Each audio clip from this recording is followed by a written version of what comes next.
235 millions de volumes entrants en une seule journée pour les ETF Bitcoin Spot. La chute est-elle finie?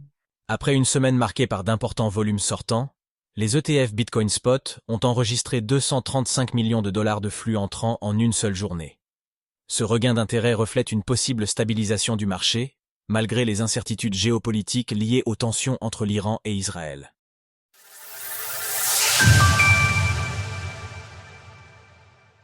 Les ETF Bitcoin Spot attirent les investisseurs dans un contexte économique peu favorable.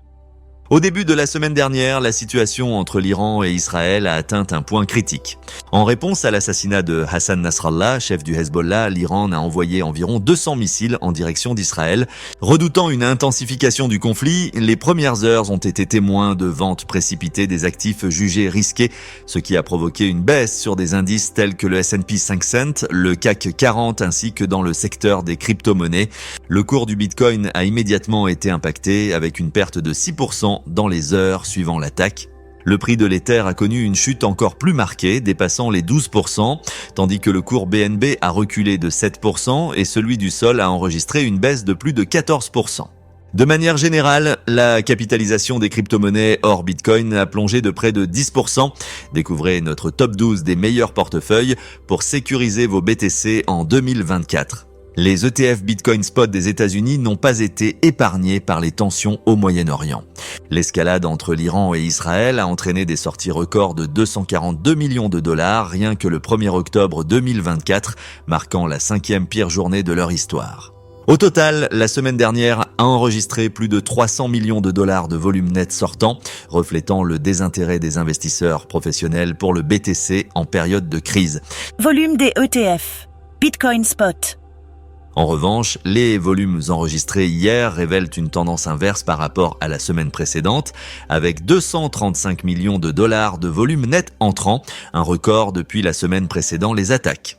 Plus en détail, l'iShares Bitcoin Trust, IBT, l'ETF Bitcoin Spot de BlackRock, continue d'attirer des capitaux importants, avec 97,88 millions de dollars de flux net entrants au cours des dernières 24 heures. Une fois de plus, le Fidelity Wise Origin Bitcoin Fund, FBTC, surprend en surpassant BlackRock, enregistrant 103,68 millions de dollars de flux net sur la même période. Le Grayscale Bitcoin Trust, BTC, toujours en retrait, affiche une balance nette neutre. Les ETF n'auraient pas autant d'impact qu'on le pense.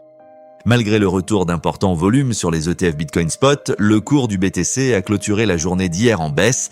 Cours du Bitcoin face au dollar. En effet, bien que la balance soit positive, ces ETF ont totalisé 1,22 milliard de dollars de volume, tandis que CoinMarketCap rapporte 33,5 milliards de dollars de volume globaux. Cet écart souligne que, bien que ces nouveaux produits financiers puissent influencer le cours du BTC, ils ne représentent carrément qu'une fraction des volumes totaux et peuvent afficher des flux nets positifs, même lorsque le prix du BTC baisse. Sources: SoSoValue, CoinMarketCap. Retrouvez toutes les actualités crypto sur le site cryptost.fr.